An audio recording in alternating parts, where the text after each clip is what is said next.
Siapa yang bertelinga, hendaklah ia mendengarkan.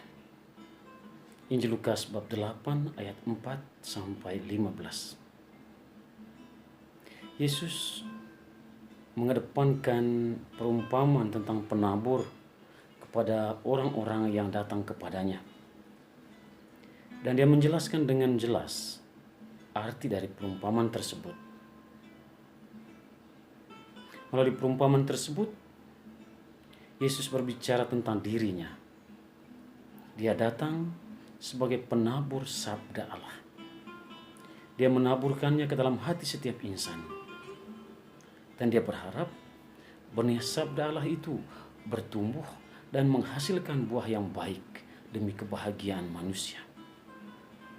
Namun setiap manusia memiliki reaksi yang berbeda-beda, memiliki caranya masing-masing untuk memahami dan menerima sabda Allah itu, sehingga hasilnya pun berbeda-beda. Dan dalam perumpamaan tentang penabur tersebut, secara implisit, secara tidak langsung, Yesus berbicara tentang 4 kelompok manusia yang memiliki cara yang berbeda-beda dalam menerima dan menghayati sabda Allah. Kelompok pertama adalah mereka yang menerima sabda Allah.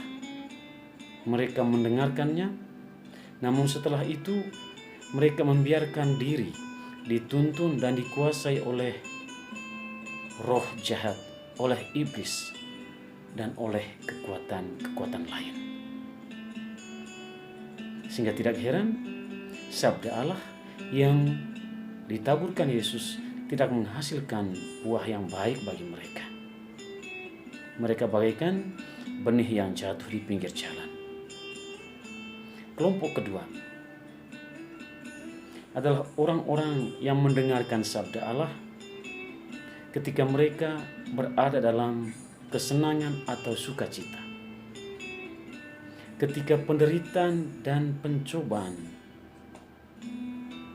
menghantai mereka, mereka meninggalkan sabda Allah, mereka meninggalkan Allah dan berbalik daripadanya.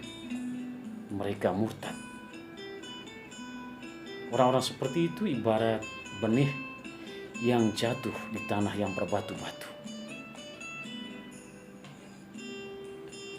Di Kongo, tidak sedikit orang Katolik yang meninggalkan gereja Katolik dan mereka pindah ke sekte-sekte. Salah satu alasan dari perpindahan tersebut adalah alasan ekonomi. Banyak pastor atau pendeta yang berkhotbah tentang kekayaan yang didapat dengan gampang saja di sekte-sekte mereka. Karena itu banyak atau tidak sedikit orang Katolik yang tergiur dengan pewartaan seperti itu, dan mereka mengorbankan iman Katolik dan menjadi pengikut sekte-sekte tersebut. Walaupun dalam kenyataannya kekayaan yang diwartakan atau dijanjikan itu tidak pernah dipenuhi, tidak pernah digapai. Kelompok ketiga adalah orang-orang yang mendengarkan sabda Allah, namun hati dan pikiran mereka masih terikat pada kekayaan yang mereka miliki, pada pangkat dan kehormatan yang mereka miliki. Sabda Allah tidak lagi menjadi pusat kehidupan mereka.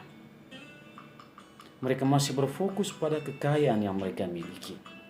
Sehingga tidak heran sabda Allah itu tidak berakar dan tidak menghasilkan buah yang baik bagi kehidupan mereka. Kelompok yang keempat adalah orang-orang yang mendengarkan sabda Allah, menyimpannya dalam hati mereka, menghidupinya, dan menjadikan sabda Allah sebagai sentrum atau pusat kehidupan mereka. Orang-orang seperti itu menghasilkan buah-buah yang baik dalam kehidupan mereka. Dan mereka memberikan kepada sesama buah-buah yang baik itu. Mereka ibarat benih yang jatuh di tanah yang baik. Orang-orang seperti itu adalah orang-orang Kristen yang setia, yang beriman, dan orang-orang Kristen yang sungguh-sungguh percaya dan berharap pada Allah.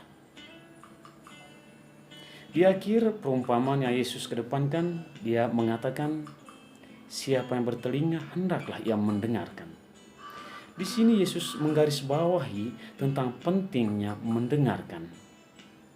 Mendengarkan dalam kitab suci berarti mentaati Allah, mentaati sabdanya dan perintah-perintahnya.